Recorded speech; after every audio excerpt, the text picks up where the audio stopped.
الحمد لله نحمده ونستعينه ونستغفره ونؤمن به ونتوكل عليه ونعوذ بالله من شرور أنفسنا ومن سيئات أعمالنا من يهده الله فلا مضل له ومن يضلله فلا هادي له وأشهد أن لا إله إلا الله وحده لا شريك له وأشهد أن محمدًا عبده ورسوله أما بعد فأعوذ بالله من الشيطان الرجيم بسم الله الرحمن الرحيم ولو أن أهل القرى آمنوا واتقوا لفتحنا عليهم بركات من السماء والأرض ولكن كذبوا فأخذناهم بما كانوا يكسبون وقال النبي صلى الله عليه وسلم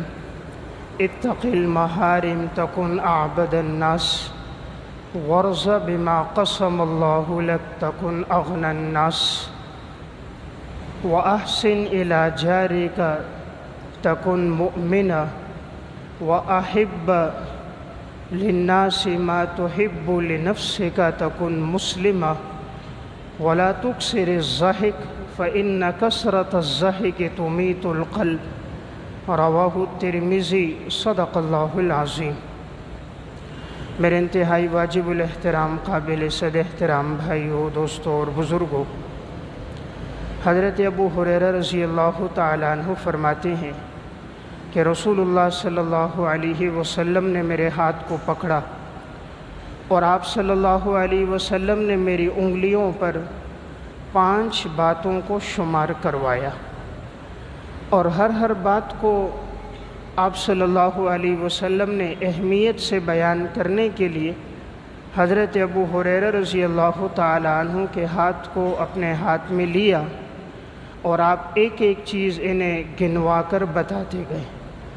سب سے پہلی چیز آپ صلی اللہ علیہ وسلم نے بیان فرمائی، اتق المحارم تکن اعبد الناس، تم اپنے آپ کو گناہوں سے بچانا، تم سب سے بڑے عبادت گزار بن جاؤ گے۔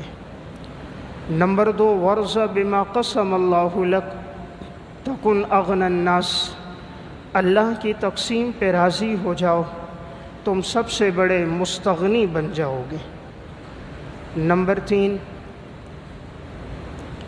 وَأَحْسِنْ إِلَى جَارِكَ تَكُنْ مُؤْمِنًا، اپنے پڑوسی کے ساتھ اچھے سلوک سے پیش آؤ تاکہ تم لوگ مومن ہو جاؤ۔ نمبر 4، وَأَحِبَّ لِلنَّاسِ مَا تُحِبُّ لِنَفْسِكَ تَكُنْ مُسْلِمًا، لوگوں کے لیے وہ چیز پسند کرو جو تم اپنے لیے پسند کرتے ہو تو تم مسلمان ہو جاؤ گے۔ نمبر 5، وَلَا تُكْثِرِ الضَّحِكَ، اپنے آپ کو زیادہ ہنسنے سے بچانا، فَإِنَّ كَثْرَةَ الضَّحِكِ تُمِيتُ الْقَلْبَ، اس لیے کہ جو آدمی زیادہ ہنستا ہے اس کا دل مردہ ہو جاتا ہے۔ تو آپ صلی اللہ علیہ وسلم نے یہ 5 باتیں بڑی اہمیت کے ساتھ بیان فرمائیں۔ یہ حدیث بڑی اہم ہے اور ان میں 5 وہ اہم باتیں ہیں جس میں انسان کے لیے زندگی گزارنے کا گویا پورا طریقہ موجود ہے۔ اگر یہ 5 باتیں ہماری زندگی میں آ گئی، امید ہے کہ انشاءاللہ اللہ رب العزت کی رضا بھی حاصل ہوگی، ہمیں اپنی ذات سے خود بھی نفع ہوگا اور خلق خدا بھی ہم سے فائدہ لے گی۔ تو آپ نے سب سے پہلی بات بیان فرمائی، اتق المحارم تکن اعبد الناس، اپنے آپ کو گناہوں سے بچانا، تم سب سے بڑے عبادت گزار بن جاؤ گے۔ دیکھیں آج ہمارے معاشرے میں عبادت گزار اسے سمجھا جاتا ہے جو زیادہ نوافل پڑھے، زیادہ ذکر و اذکار کرے، زیادہ اللہ کے راستے میں کچھ خرچ کر دے، زیادہ تسبیحات پڑھے۔ لوگ سمجھتے ہیں یہ عبادت گزار ہے۔ یہ بات بھی ٹھیک ہے، وہ عبادت کثرت سے کرتا ہے، لیکن آپ صلی اللہ علیہ وسلم نے کس کو سب سے بڑا عبادت گزار فرمایا؟ فرمایا جو اپنے آپ کو گناہوں سے بچائے گا وہ سب سے بڑا عبادت گزار ہوگا۔ آپ کا جملہ ہے اتق المحارم، ہر اس چیز سے بچو جس کو اللہ نے تمہارے اوپر حرام کیا ہے۔ شریعت نے جن چیزوں سے روکا ہے انسان ان گناہوں سے باز آ جائے، فرمایا تم سب سے بڑے عابد ہو۔ گناہوں سے بچنا پرہیز ہے۔ اگر ایک آدمی پرہیز نہیں کرتا بھلے وہ طاقتور غذائیں کھاتا رہے، اس کو نفع نہیں ہوگا۔ دوسرا آدمی پرہیز کرتا ہے، طاقتور غذائیں اتنی نہیں کھاتا، یہ آدمی صحت مند رہے گا۔ اس کی مثال یوں ہے، ایک شخص کو شوگر کی بیماری ہے، اب وہ بڑی اچھی اور طاقتور غذائیں کھا رہا ہے، چھوٹا گوشت بھی کھاتا ہے، یخنی بھی پیتا ہے، پھل فروٹ بھی کھاتا ہے، خشک میوہ جات بھی لے رہا ہے، لیکن ادھر سے میٹھا بھی خوب کھا رہا ہے، تو یہ ساری طاقتور غذائیں اس کو نفع نہیں دیں گی، اس لیے کہ پرہیز نہیں کر رہا۔ دوسری طرف ایک آدمی سادہ روٹی لیتا ہے، سبزیاں کھاتا ہے، دال کھاتا ہے، لیکن وہ پرہیز پوری کرتا ہے، تو یہ سادہ غذا کھانے والا صحت مند ہوگا، وہ طاقتور غذائیں کھانے والا بیمار ہوگا، اس لیے کہ وہاں پرہیز نہیں ہے، یہاں پرہیز ہے۔ قرآن کریم نے جس چیز کو سب سے زیادہ بڑی کثرت سے بیان فرمایا وہ ہے تقویٰ۔ تقویٰ کا مطلب ہے گناہوں سے بچنا، پرہیز کرنا۔ قرآن کریم کا آغاز ہے الف لام میم ذالک الکتاب لا ریب فیہ ھدی للمتقین۔ یہ قرآن کریم ہدایت ہے ان لوگوں کے لیے جو گناہوں سے بچنے والے ہیں۔ ایک صفحہ آگے پلٹیں، یا ایھا الناس اعبدوا ربکم الذی خلقکم والذین من قبلکم لعلکم تتقون۔ اے لوگوں، ہم نے تمہیں بھی پیدا کیا، تم سے پہلے لوگوں کو بھی پیدا کیا تاکہ تم لوگ پرہیزگار بن جاؤ۔ تو قرآن کریم تقویٰ کو بڑی اہمیت سے بیان فرما رہا ہے کہ انسان گناہوں سے بچے، اسی لیے فرمایا وَلَوْ أَنَّ أَهْلَ الْقُرَىٰ آمَنُوا وَاتَّقَوْا لَفَتَحْنَا عَلَيْهِمْ بَرَكَاتٍ مِّنَ السَّمَاءِ وَالْأَرْضِ۔ اگر یہ بستی والے لوگ ایمان لے کر آتے اور تقویٰ اختیار کرتے، ہم زمین اور آسمان کے برکت کے دروازے ان کے لیے کھول دیتے۔ قرآن کریم اسی لیے روزے کا مقصد بھی تقویٰ کو بیان کرتا ہے۔ یا ایھا الذین آمنوا کتب علیکم الصیام کما کتب علی الذین من قبلکم لعلکم تتقون۔ ایمان والو، تم پہ روزے اس لیے فرض کیے گئے تاکہ تم لوگ گناہوں سے بچ جاؤ۔ معلوم ہوتا ہے قرآن کریم جس حکم کو بڑی اہمیت سے بیان کر رہا ہے وہ ہے گناہوں سے بچنا۔ اس لیے آپ صلی اللہ علیہ وسلم نے پہلی بات بیان فرمائی اتق المحارم تکن اعبد الناس، گناہوں سے بچنا تم سب سے بڑے عبادت گزار بن جاؤ گے۔ دیکھنا یہ ہے کہ یہ اللہ کی نافرمانی ہے، تو اللہ کی نافرمانی چھوٹی ہو یا بڑی ہر ایک سے انسان نے بچنا ہے۔ اللہ کی نافرمانی کی مثال زہر ہے، زہر تھوڑی بھی نقصان دیتی ہے، زہر زیادہ بھی نقصان دیتی ہے۔ رب العالمین کی نافرمانی کی مثال اژدہا ہے، یہ چھوٹا بھی ڈستا ہے اور یہ بڑا بھی انسان کو ڈستا ہے۔ اللہ رب العزت کی نافرمانی کی مثال بچھو کی مانند ہے، بچھو چھوٹا ہو تب بھی نقصان دے گا، بچھو بڑا ہو تب بھی نقصان دے گا۔ خالق کائنات کی نافرمانی انگارے کی طرح ہے، انگارہ چھوٹا ہو تب بھی ہاتھ کو جلاتا ہے، انگارہ بڑا ہو تب بھی ہاتھ کو، جسم کو، مال کو نقصان دیتا ہے۔ تو پہلی بات آپ نے بڑی اہم بیان فرما دی، اتق المحارم، گناہوں سے بچنا، تکن اعبد الناس، تم لوگوں میں سب سے بڑے عبادت گزار بن جاؤ گے۔ دوسری بات آپ صلی اللہ علیہ وسلم نے فرمائی وَارْضَ بِمَا قَسَمَ اللَّهُ لَكَ تَكُنْ أَغْنَى النَّاسِ، اللہ کی تقسیم پہ راضی ہو جاؤ، تم سب سے بڑے مستغنی انسان بن جاؤ گے، سب سے مالدار انسان بن جاؤ گے اگر تم اللہ کی تقسیم پہ راضی ہو جاؤ۔ آج دیکھیں انسان جو پریشان ہے اس کی بنیادی وجہ وہ تقدیر پہ راضی نہیں ہے، جو پریشان ہے اس کی بنیادی وجہ وہ اللہ کی تقسیم پہ خوش نہیں ہے۔ تقدیر میں جو لکھا ہے اس سے زائد ملنا نہیں ہے، تو اللہ کے فیصلے پہ جو راضی ہو جاتا ہے رب العالمین کی خوشنودی اس کو مل جاتی ہے کہ میرے رب نے میرے لیے جو لکھا ہے میں اس پہ راضی ہوں۔ وقت سے پہلے نہیں ہے، تقدیر سے زائد نہیں ہے۔ مسلمان کے لیے تقدیر میں بڑا بھروسہ اور تسلی ہے، وہ اس پہ خوش ہوتا ہے مجھے جو ملا میرے حق میں یہی بہتر ہے۔ جو نہیں ملا یہ بھی میرے حق میں بہتر تھا، اس میں اللہ کی طرف سے امتحان ہے۔ اللہ امتحان لیتا ہے، یہ کتنا صبر کرتا ہے، جو ملا یہ کتنا شکر کرتا ہے۔ تو دونوں نتیجوں میں انسان کے لیے اللہ کے ہاں اجر و ثواب کی زیادتی ہے۔ تو دوسری بڑی اہم بات کیا ہے کہ آپ صلی اللہ علیہ وسلم نے یہ بیان فرمایا کہ جو اللہ کی تقسیم پہ راضی ہو جائے وہ سب سے بڑا مالدار ہے۔ دیکھیں آج معاشرے میں ہم اسے مالدار سمجھتے ہیں جس کے پاس پیسہ ہے، دولت ہے، ساز و سامان ہے۔ رسول اللہ صلی اللہ علیہ وسلم ارشاد فرماتے ہیں لیس الغنی عن کثرت العرض ولکن الغنی غنی النفس۔ مالداری یہ نہیں ہے کہ تمہارے پاس دولت ہو، پیسہ ہو، مالداری یہ ہے کہ اللہ تمہیں دل کا مستغنی کر دے، اللہ تمہارے دل کو اپنی محبت سے بھر دے، غنی کر دے، دنیا کی محبت تمہارے دل سے نکال دے۔ فرمایا یہ سب سے بڑا مالدار ہے۔ دیکھیں آج جو جتنا بڑا مالدار ہے اتنا بڑا فقیر ہے، اس کو کہو وہ کہتا ہے جی کچھ بھی نہیں ہے، کھانے کے لیے کچھ نہیں، زہر کھانے کے لیے کچھ نہیں۔ تو مالدار بھی فقیر ہے، وہ اور کی طلب میں لگا ہوا ہے۔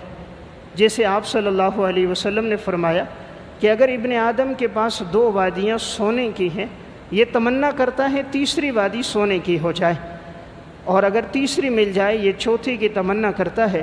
وَلَا يَمْلَأُ جَوْفَ ابن آدم إِلَّا التُّرَابُ۔ ابن آدم کا پیٹ تو نہیں بھرے گا مگر قبر کی مٹی سے بھرے گا۔ یعنی انسان دولت سے کبھی سیر نہیں ہوتا، جتنی آتی جائے حرص ہوس بڑھتی جاتی ہے۔ اس لیے جو جتنا دولت مند ہے اس کی حرص اتنی زیادہ ہے، جس کے بعد دولت جتنی کم ہے اس کی حرص اتنی کم ہے۔ اللہ سے دعا کرنی چاہیے اللہ نے جو دیا ہے اس پر قناعت کی توفیق دے دے۔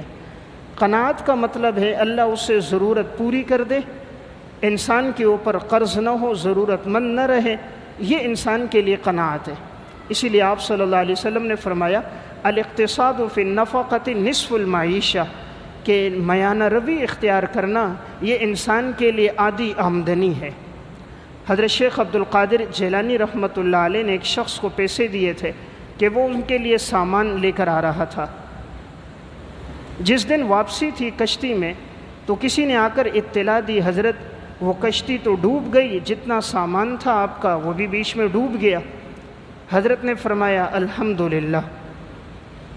تھوڑی دیر کے بعد اطلاع آئی حضرت وہ پہلی والی خبر جھوٹی ہے اور اللہ نے کشتی کو بچا دیا، محفوظ کر دیا، کشتی میں جتنا مال تھا وہ سب محفوظ ہے، آپ کا مال بھی محفوظ ہے۔ حضرت نے فرمایا الحمدللہ۔ کسی نے کہا حضرت جب خبر پہنچی کشتی ڈوب گئی، فرمایا الحمدللہ۔ خبر پہنچی کشتی کنارے لگ گئی، تب بھی فرمایا الحمدللہ۔ فرمایا کہ جب مجھے یہ خبر آئی کہ کشتی ڈوب گئی ہے تو میں نے اپنے دل کو دیکھا، تو میرے دل کی کیفیت بدلی نہیں تھی، میرے دل میں وہی اللہ کی شکر کی کیفیت تھی۔ مال کی نقصان کی وجہ سے میرے دل کی کیفیت نہیں بدلی، اللہ سے بدگمانی نہیں ہوئی کہ کیوں میرے مال کا نقصان ہو گیا، میں تقدیر کے فیصلے پہ راضی تھا، تو مجھے خوشی ہوئی جو اللہ کا امر ہے اور میرا دل اس پر مطمئن ہے، تو میں نے کہا الحمدللہ۔ اور جب یہ خبر آئی کہ نہیں کشتی کنارے لگ گئی، مال تو بچ گیا، میں نے دیکھا تو میرے دل میں اس دنیا کے آنے سے خوشی کوئی نہیں ہوئی، تو میں نے پھر کہا الحمدللہ، اللہ نے دل میں اپنی محبت ڈالی ہے، دنیا کی محبت نہیں ڈالی۔ یہ تھے حضرات سلف کہ جن کا دل اصل میں مستغنی تھا۔ یہ دل کا غنا بہت بڑی نعمت ہے کہ اللہ کسی کے دل کو مالدار کر دے، ورنہ پیسے سے مالداری نہیں آتی۔ جتنا بڑا پیسے والا ہوگا آج اتنا زیادہ پریشان ہے۔ یہ دولت والا اپنی دولت کا چوکیدار ہے، صبح بھی چوکیداری کر رہا ہے، رات بھی چوکیداری کر رہا ہے، پھر ایک وقت آتا ہے کہ یہی دولت انسان کی جان لے لیتی ہے۔ مولانا روم رحمۃ اللہ علیہ نے ایک واقعہ لکھا، فرمایا ایک شخص کی بڑی دولت تھی، پیسہ تھا اس کے پاس، تو اس نے ایک جگہ پر اپنا یہ ساز و سامان سونا چاندی جواہرات رکھے ہوئے تھے اور وہ کسی کو بتاتا نہیں تھا۔ ایک خاص آدمی تھا جو اس کا خزانچی تھا، جس کے ذمے تھا دروازوں کو تالا لگانا، رات کے وقت پہرا دینا۔ ایک دفعہ اس نے اپنے اس خزانچی کو بھی اطلاع نہیں دی، خود سے جا کر دیکھ رہا تھا کہ واقعی کہیں خزانچی نے تو بیچ میں دھوکہ نہیں کیا۔ تو یہ شخص اکیلا گیا اور جو تالے کی ایک چابی اس کے پاس تھی، ایک خزانچی کے پاس ہوتی تھی، تو یہ گیا تالا کھولا، اندر سے اس نے دروازہ بند کر دیا۔ اپنا سارا ساز و سامان دیکھنے لگا کہ ہیرے کتنے تھے، جواہرات اتنے تھے، سونا اتنا ہے، چاندی اتنا ہے، سارا مال یہ چیک کر رہا ہے۔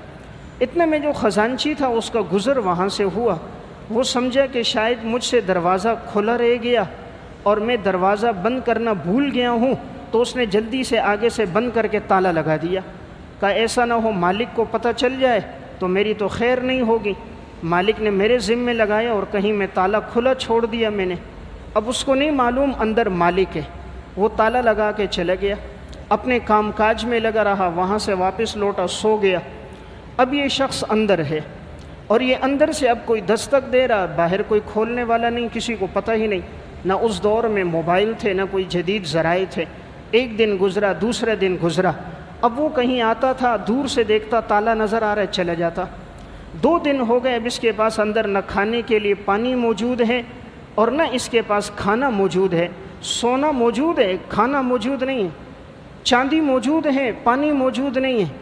تو آخر کار کیا ہوا، تیسرے دن یہی آدمی اپنے سونے اور چاندی کے ڈھیر پر اپنا سر رکھا ہے، وہیں پیاس کی حالت میں، بھوک کی حالت میں تڑپ کے مر گیا۔ چند دنوں کے بعد جب بدبو آنے لگی تو خزانچی کو شک ہوا بدبو کیوں آ رہی ہے، دروازہ کھولا تو دیکھا اندر وہ شخص مرا ہوا پڑا ہے۔ اپنے خزانے نے جان لے لی، اپنے مال نے جان لے لی۔ تو انسان جو سمجھ رہا ہے دولت بڑھ رہی ہے، میں نے کہا یہ چوکیدار ہے، یہ مالدار نہیں ہے، مالدار وہ ہے جس کا دل مستغنی ہے۔ تو رسول اللہ صلی اللہ علیہ وسلم کیا فرما رہے ہیں کہ جو اللہ کی تقسیم پہ راضی ہو گیا، ورض بما قسم اللہ لک تکن اغنى الناس، وہ دنیا کا سب سے بڑا مالدار انسان ہے۔ جو اللہ کی تقسیم پہ راضی ہو گیا کہ اللہ نے جو کچھ میرے لیے لکھا ہے میں اللہ کی تقدیر پہ راضی ہوں۔ تو میں عرض کر رہا تھا اصل مالداری جو اللہ نے دی ہے وہ انسان کے دل کی مالداری ہے، دل مستغنی ہو۔ رسول اللہ صلی اللہ علیہ وسلم کی خدمت میں ایک عورت چادر لے کر آئی، صحیح بخاری کا واقعہ ہے، بڑی خوبصورت چادر تھی، منقش چادر تھی۔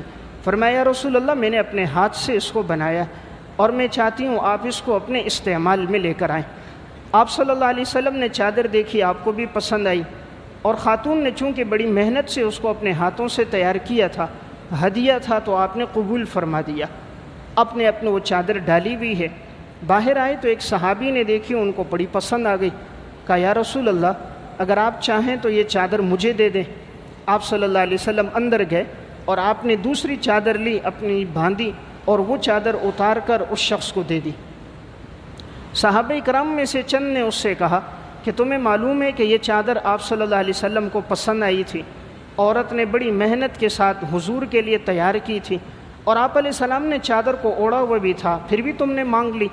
اس نے کہا میں نے اس لیے نہیں مانگی اپنے استعمال میں لاؤں، میں نے اس لیے مانگی تاکہ اس کو اپنے لیے کفن بنا دوں، کہ چونکہ آپ صلی اللہ علیہ وسلم کے جسم سے مس ہوئی ہے تو اس میں اگر میرا کفن ہو جائے گا شاید یہ میری مغفرت کا، نجات کا ذریعہ بن جائے۔ واقعہ سنانے کا مقصد آپ کے دل میں کسی چیز کی محبت نہیں ہے۔ ادھر خوبصورت چادر آئی، صحابی نے سوال کیا، وہیں اتار کے دے دی۔ اس لیے کبھی ایسا نہیں ہوا آپ علیہ السلام پر زکوٰۃ فرض ہوئی ہو، جو آیا سب اللہ کے راستے میں دے دیا، کبھی سال گزرے ہی نہیں ہے کہ آپ پر زکوٰۃ فرض ہوئی ہو۔ تو اصل چیز میں نے عرض کی ہے دل کا استغنا۔ تو دوسری بات آپ علیہ السلام نے ارشاد فرمائی اللہ جس کے دل کو مستغنی کر دے وہ مالدار ہے۔ تیسری بات آپ صلی اللہ علیہ وسلم نے ارشاد فرمائی وَأَحْسِنْ إِلَىٰ جَارِكَ تَكُنْ مُؤْمِنًا، تم اپنے پڑوسی کے ساتھ اچھا سلوک کرو تم مومن ہو جاؤ گے۔ دیکھیں آپ نے مومن کس کو کہا؟ جو پڑوسی سے اچھا سلوک کرے۔ اس لیے حدیث میں آتا ہے رسول اللہ صلی اللہ علیہ وسلم نے فرمایا واللہ لا یؤمن واللہ لا یؤمن واللہ لا یؤمن، اللہ کی قسم وہ مومن نہیں، اللہ کی قسم وہ مومن نہیں، اللہ کی قسم وہ مومن نہیں۔ صحابہ نے پوچھا کون مومن نہیں؟ آپ صلی اللہ علیہ وسلم نے فرمایا وہ شخص مومن نہیں ہے جو خود پیٹ بھر کر کھانا کھاتا ہے اور اس کا پڑوسی اس کے پہلو میں بھوکا ہوتا ہے۔ فرمایا یہ شخص مسلمان نہیں ہے۔ اگر یہ مسلمان ہوتا اسے اپنے پڑوسی کے بارے میں فکر مندی ہوتی ہے، اس کے لیے سوچتا۔ تو آپ نے مسلمان ہونے کی علامت کیا بیان فرمائی؟ جس کے دل میں اپنے پڑوسی کا درد موجود ہو، جس کے دل میں غریب کا درد موجود ہے، فرمایا یہ شخص مومن آدمی ہے۔ حضرات سلف میں یہی بات تھی، ان کے دلوں میں دوسروں کے لیے بڑی محبت کے جذبات ہوتے تھے۔ علامہ ابن خلکان رحمۃ اللہ علیہ نے وفیات الاعیان میں واقعہ لکھا۔ امام ابو حنیفہ رحمۃ اللہ علیہ کے پڑوس میں ایک شخص تھا، نوجوان، رات بھر اس کی رات شراب میں کباب میں گزرتی تھی، نشہ کر لیتا، پھر ساری رات رقص و سرور کرتا اور نوجوانوں کو بھی جمع کر دیتا۔ ایک دفعہ وہاں علاقے کے جو گورنر تھے، رات کے وقت ان کا گزر ہوا گلی سے، اس نے جو یہ آوازیں سنی فوراً ان کو گرفتار کر کے لے گیا۔ کہا تمہیں معلوم نہیں اتنے بڑے امام تمہارے پڑوس میں رہتے ہیں اور تم ساری رات گانا بجانے میں گزار دیتے ہو، ان کو تکلیف دیتے ہو۔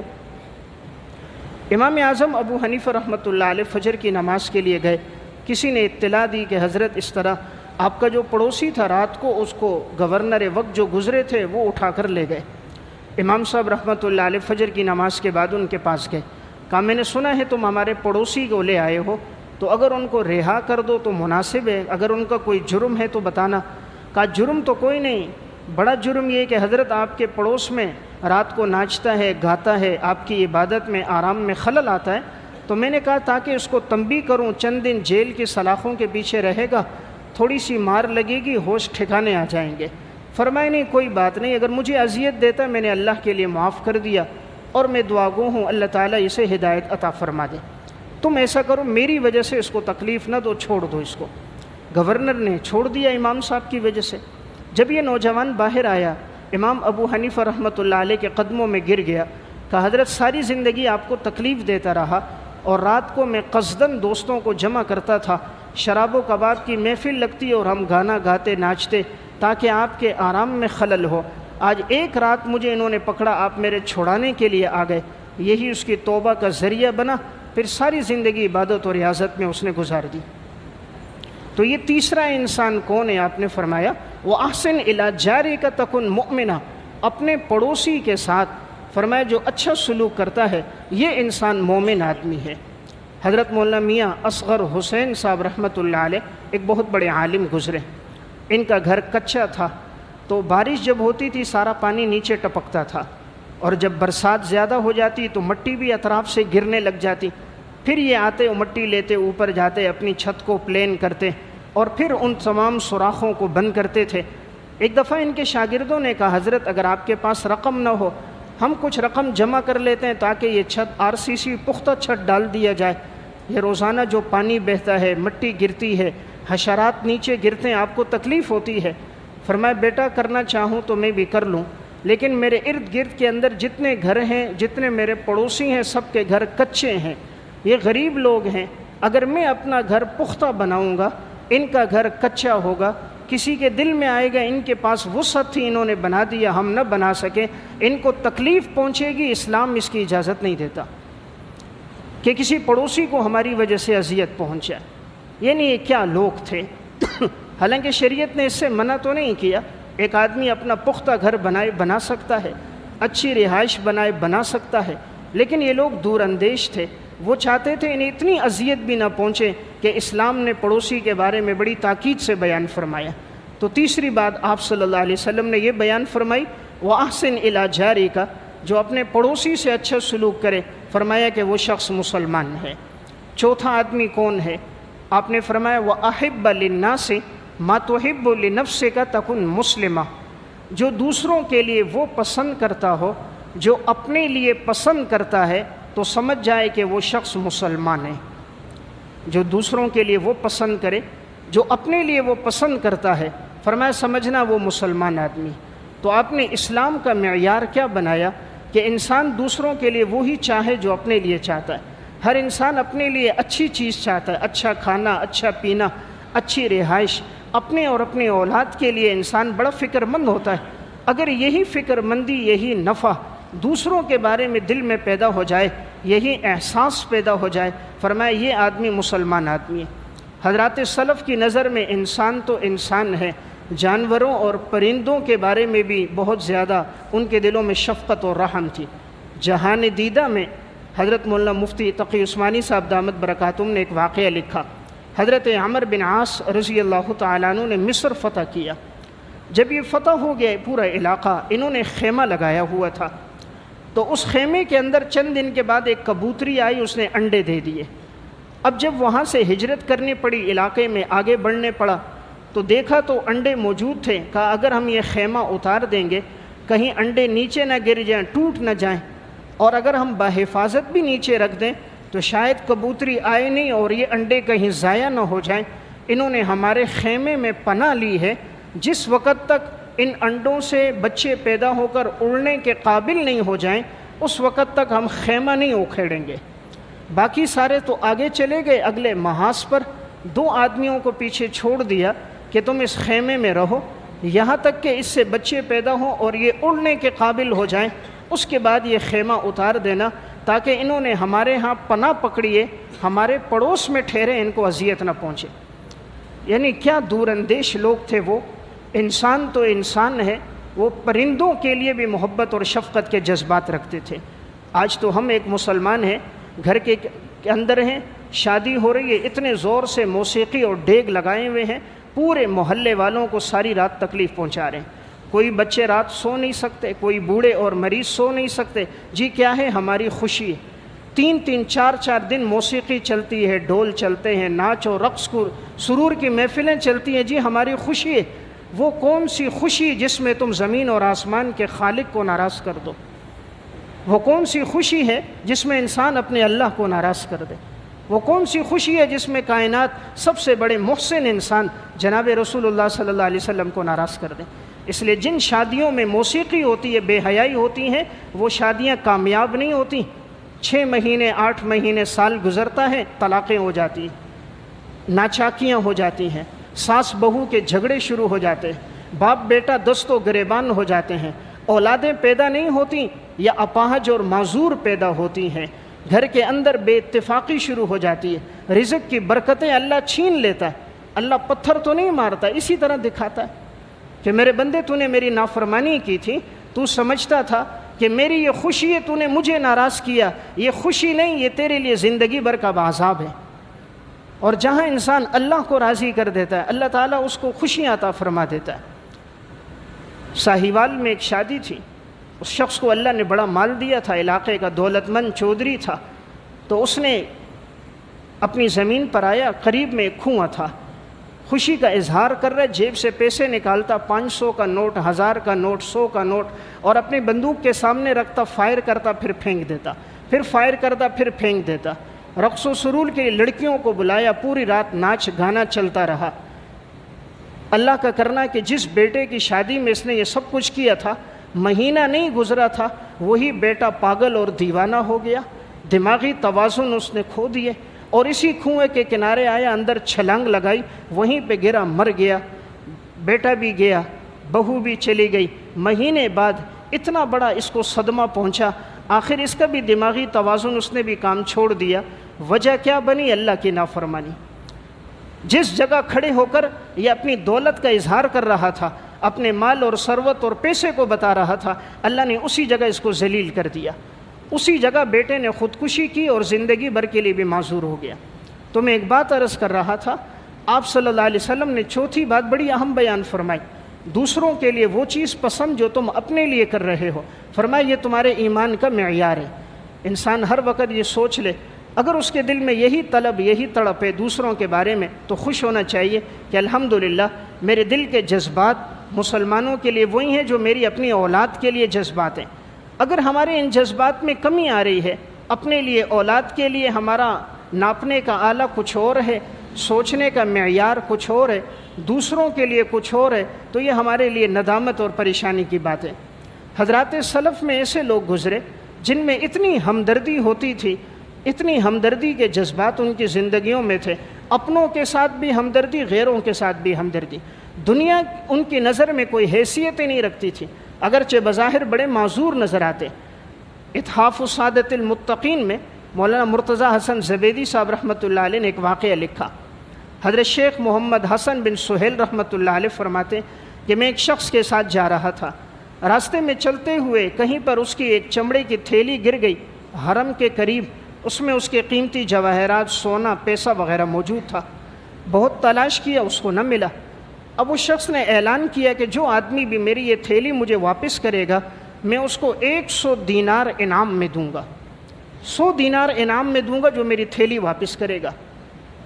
ایک دن اعلان کیا، دوسرے دن، تیسرے دن دیکھا ایک لنگڑا آدمی تھا، معذور تھا، اور وہ آیا، پوچھا جی آپ کی تھیلی گم ہوئی ہے؟ جی گم ہوئی ہے۔ علامات بتائیے، اس نے ساری علامات بتائیں، نشانیاں بتائیں، تھیلی میں اتنے دراہم ہیں، اتنے دینار ہیں، اس رنگ کی تھیلی ہے، ایک ڈوری سے اس کو باندھا ہوا ہے۔ جب ساری علامات اس نے سنی، کھولا تو سب چیزیں تھیں، تو اس نے وہ تھیلی اس کو دے دی۔ اس شخص نے وعدے کے مطابق اس کو 100 دینار انعام میں دینا چاہے کہ یہ لے لو، اس نے وہ 100 دینار اس کو واپس کر دیے۔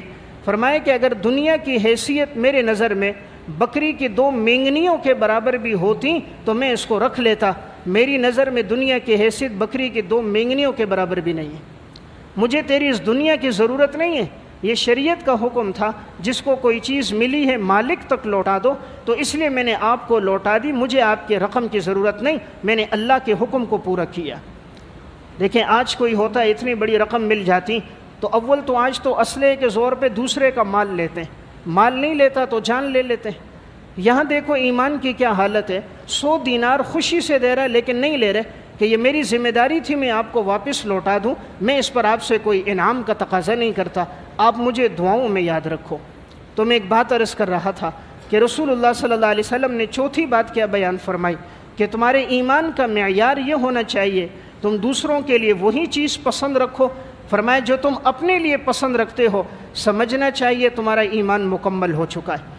وَلَا تُكْثِرِ الضَّحِكَ، اپنے آپ کو زیادہ ہنسنے سے بچانا، فَإِنَّ كَثْرَةَ الضَّحِكِ تُمِيتُ الْقَلْبَ، اس لیے کہ جو زیادہ ہنستا ہے فرمایا اس کا دل مردہ ہو جاتا ہے۔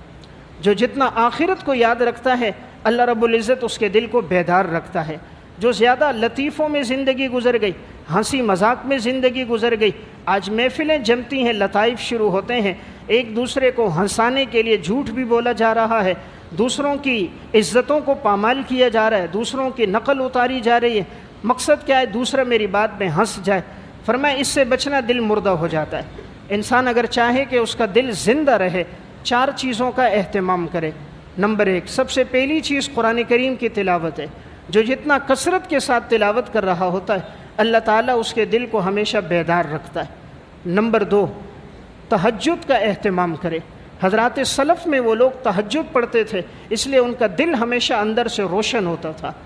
نمبر 3، مسکین اور یتیم کے سر پہ ہاتھ پھیرنا اور ان کے ساتھ تعاون کرنا، یہ انسان کے دل کو روشن کر دیتا ہے اور دل کی نرمی اللہ اسے عطا فرما دیتا ہے۔ نمبر 4، آپ صلی اللہ علیہ وسلم پر کثرت سے درود شریف پڑھنا۔ یہ 4 وہ اعمال ہیں جو انسان کے دل کو نرم کر دیتے ہیں۔ حضرات سلف میں یہ معمول تھا، تلاوت بھی زندگی کا حصہ، رات کا قیام بھی زندگی کا حصہ۔ علامہ ابن جوزی رحمۃ اللہ علیہ کی کتاب صفۃ الصفوہ، اس میں انہوں نے واقعہ لکھا، حضرت صالح رحمۃ اللہ علیہ کے 2 بیٹے تھے، ایک کا نام تھا حسن، دوسرے کا نام تھا علی۔ جب ان کا انتقال ہو گیا تو بڑے بیٹے تھے علی، چھوٹا ان کا بیٹا تھا حسن، اور ان کی والدہ تھیں۔ تینوں نے مشورہ کیا کہ بھئی الحمدللہ آپ کے والد صاحب بڑے صوم و صلات کے پابند تھے، وہ دنیا سے چلے گئے، تو ہم نے رات کو بیداری میں گزارنا ہے، عبادت میں گزارنا ہے، کیا ترتیب بنائیں؟ یہ ماں اور 2 بیٹے ہیں، مشورہ کر رہے ہیں۔ مشورہ ہوا کہ ایک تہائی ایک عبادت کرے گا۔ رات کے 3 حصے ہیں تو ہر ایک تہائی عبادت کرے، پھر دوسرا اٹھے دوسرا تہائی، تیسرا اٹھے تیسرا تہائی، کہ رات اگر 6 گھنٹے کی ہے 2 گھنٹے ہر ایک عبادت کرے اور بقیہ 2 آرام کریں، اور رات میں 1 قرآن مکمل ہو جائے۔ تو بیٹوں کی ذمہ داری لگا لی ماں نے، 10 سپارے آپ نے پڑھنے، بیٹا 10 آپ نے پڑھنے، 10 میں پڑھوں گی۔ ماں قرآن کی حافظہ تھی، اب رات جب ہوتی تو پہلے پہر میں ماں اٹھ جاتی، 10 سپارے قرآن کی تلاوت ہوتی، باقی قیام اللیل ہوتا۔ ماں سوتی، بڑا بیٹا اٹھتا علی، 10 سپارے تلاوت، قیام اللیل۔ آخری پہر ہوتا، حسن اٹھتا، 10 سپارے، قیام اللیل۔ جب ماں کا انتقال ہو گیا، اب یہ دونوں بھائی تھے، مشورہ کرنے لگے اب کیا ترتیب ہو۔ فرمایا آدھی رات کو تقسیم کریں گے، آدھی رات میں عبادت کروں، آدھی آپ کرو، 15 سپارے میں پڑھوں گا، 15 آپ نے پڑھنے ہیں، اور والد کو ایصال ثواب کر دینا ہے۔ اب یہ 15 سپارے پڑھتے، آدھی رات قیام ہوتا تھا۔ کچھ عرصہ گزرا، بڑے بھائی علی کا انتقال ہو گیا، اب ایک بھائی رہ گیا حسن۔ اب اس نے کہا میں تو یہ طریقہ اپنے والد اور والدہ کا جاری رکھوں گا، چنانچہ دن میں آرام کرتے، ظہر سے عصر آرام ہوتا تھا۔ اللہ تعالیٰ اپنے نیک بندوں کی نیند میں بھی برکت ڈال دیتا ہے، ان کی تھوڑی سی نیند بھی کافی ہو جاتی ہے۔ ظہر سے عصر میں آرام ہوتا، پوری رات قیام ہوتا، اور ہر رات حسن ایک قرآن کریم تلاوت کرتے تھے۔ اور جب قرآن مکمل ہو جاتا تھا پھر یہ بیٹا ہاتھ اٹھا کے دعا کرتا کہ یا اللہ اس کا ثواب میرے والد صاحب کو، میری والدہ کو، اور جو میرا بڑا بھائی تھا علی ان کو، اور دیگر مسلمانوں کو اس کا ثواب پہنچا دے۔ تو کیا ماں ہے جس نے اولاد کے دلوں میں دین کی کیسی محبت ڈالی ہے، خود دین پر کیسی زندگی گزار دی۔ آج ہماری بھی مائیں ہیں، ہماری بھی گھروں میں بیٹیاں اور بہنیں، وہ فرض نماز کا اہتمام نہیں ہے۔ کبھی ہم نے بھی ان سے نہیں کہا اذان کی صدا ہے ذرا نماز پڑھ لو، بچی کی بیوی کی خواہش پوری کرتے ہیں، اچھے سے اچھا لباس لے کے دے رہے ہیں، اچھے سے اچھا کھانا ان کو کھلا رہے ہیں، ضرورت کی ہر چیز دے رہے ہیں، عبادت کا نہیں کہہ رہے۔ حالانکہ قرآن کہتا ہے وَأْمُرْ أَهْلَكَ بِالصَّلَاةِ وَاصْطَبِرْ عَلَيْهَا، اپنے گھر والوں کو نماز کا حکم دو، خود بھی نماز پڑھو، گھر والوں کو بھی نماز کا حکم دو۔ اللہ فرما رہے ہم تم سے رزق نہیں مانگتے، ہم تمہیں رزق دیں گے۔ اس لیے جہاں نماز کا اہتمام ہے اللہ ان گھروں میں رزق کی برکتیں عطا فرما دیتا ہے۔ جن گھروں میں عبادت نہیں ہوتی ان گھروں میں جھگڑے ہوتے ہیں۔ آج کیوں عاملوں کے پاس لوگوں کا ازدحام اور رش ہے، ہر گھر میں جا رہے ہیں جی بے اتفاقی ساس بہو کا جھگڑا ہے، ہر گھر کے اندر بے چینی بے قراری ہے، اللہ سے تعلق کٹ گیا۔ حضرات سلف کی اللہ سے محبت تھی، ان کی راتیں عبادت میں گزرتی تھیں، اللہ نے سکون دیا تھا۔ آج ہماری راتیں تو موبائل میں گزر رہی ہیں، گھر کے اندر بیٹی کے پاس الگ موبائل ہے، بیٹے کے پاس الگ ہے، بیوی کے پاس الگ ہے، خود اپنے پاس الگ ہے، رات 12-1 بج جاتا ہے، انٹرنیٹ اور فیس بک دیکھتے ہوئے گزر جاتی ہے۔ نہ فجر کی نماز کی توفیق، نہ تلاوت کی توفیق، نہ اشراق۔ آج کا مسلمان 11 بجے اٹھتا ہے پھر گلا کرتا ہے جی رزق میں برکت کوئی نہیں ہے، حالات ایسے ہیں، پریشانیاں ہیں۔ تو نے اپنے رب کو کتنا راضی کیا؟ جس رب نے اتنی نعمتیں دی اس کے سامنے سجدہ کرنے کے لیے موقع نہیں۔ جو 15,000 تنخواہ دیتا ہے اس کے لیے 16 گھنٹے ڈیوٹی کرتے ہیں۔ جس رب نے آنکھوں میں بینائی ڈالی، کانوں میں شنوائی ڈالی، زبان میں گویائی ڈالی، چلنے پھرنے کی ساری نعمتیں دی، اس رب کے لیے کتنا وقت نکالا پورے دن میں۔ آج ہمارے پاس ہر چیز کے لیے وقت ہے، عبادت کے لیے وقت کوئی نہیں ہے۔ آج شادی بیاہ میں جاتے ہیں 6 گھنٹے لگا لیتے ہیں، مسجد میں کتنا ٹائم لگا رہے ہیں۔ آج روزانہ 3 گھنٹے اوور ٹائم لگ رہا ہے، مسجد میں کتنا اوور ٹائم لگا، تلاوت میں کتنا اوور ٹائم لگا۔ مسلمان ہو گئے پورا سال گزر جاتا ہے، قرآن پڑھنے کی توفیق نہیں ہوتی۔ مسلمان ہو گئے نوافل پڑھنے کی توفیق نہیں ہو رہی۔ اللہ ناراض ہے، اس لیے اللہ نے یہ چیزیں چھین لی، نہ آج ہماری اندر ہے نہ ہماری اولادوں میں ہے۔ تو یہ سلف کی وہ مائیں تھیں جنہوں نے اولادوں کے دلوں میں دین کی ایسی محبت ڈال دی تھی۔ علامہ ابن جوزی نے صفۃ الصفوہ میں لکھا حضرت قیس بن مسلم رحمۃ اللہ علیہ اپنے دوست محمد بن جہادہ سے ملنے کے لیے گئے۔ عشاء کی نماز کے بعد گئے کہ ان سے ملوں گا، 2 مسئلوں میں مذاکرہ کروں گا، حدیث پوچھوں گا۔ علامہ ابن جوزی لکھتے ہیں جب یہ پہنچے محمد بن جہادہ نوافل پڑھ رہے تھے۔ قیس بن مسلم کہتے ہیں میں بھی کھڑا ہو گئے کنارے پر، میں نے بھی نوافل شروع کر دی، وہ بھی پڑھتے رہے، میں بھی پڑھتا رہا۔ اتنے میں فجر کی اذان ہو گئی، انہوں نے دوسری مسجد جانا تھا، وہاں چلے گئے، وہاں نماز پڑھانی تھی، پڑھا لی۔ کسی نے بعد میں کہا حضرت سے محمد بن جہادہ سے آپ سے ملنے کے لیے آئے تھے، فرمایا اللہ کی قسم مجھے پتہ نہیں تھا، عبادت میں ایسی لذت ملی کہ مجھے احساس نہیں ہوا۔ اگلے دن جب قیس بن مسلم آئے، محمد بن جہادہ ان سے گلے ملے تو رونے لگ گئے، وہ بھی رو رہے ہیں، یہ بھی رو رہے ہیں۔ یعنی یہ وہ دوستی ہے، محبت ہے، اللہ والے راتیں عبادت میں گزر رہی ہیں۔ آج راتیں تو گپ شپ اور انٹرنیٹ میں گزرتی ہیں۔ اللہ اگر اپنی محبت دے دے نا، پھر جو موبائل کے چلانے میں آج لطف آ رہا ہے اس سے 100 گنا زیادہ عبادت میں لطف آئے گا۔ آج 2-2 3-3 گھنٹے چوکوں چوراہوں پر انتظار کرتے نظر آ رہے ہوتے ہیں۔ آج عشق مجازی میں 3-3 گھنٹے بات کر رہے ہیں موبائل پر، گھنٹے میسیج میں لگیں۔ اللہ اگر عشق حقیقی اپنی محبت دے دے گا پھر ساری رات عبادت میں گزرے گی، اور شکوہ ہوگا کہ یہ راتیں چھوٹی ہیں، عبادت تو ہوئی نہیں۔ تو میں عرض کر رہا تھا یہ سلف کی وہ مائیں تھیں جنہوں نے اولاد کے دل میں قرآن کی محبت ڈالی۔ اگر بچے اور ہماری مائیں، ہماری اولادیں قرآن سے، دین سے وابستہ ہوئی، ہم نہیں ہوں گے، وہ قرآن پڑھیں گے، ہمارے لیے ایصال ثواب کا ذریعہ ہوگا۔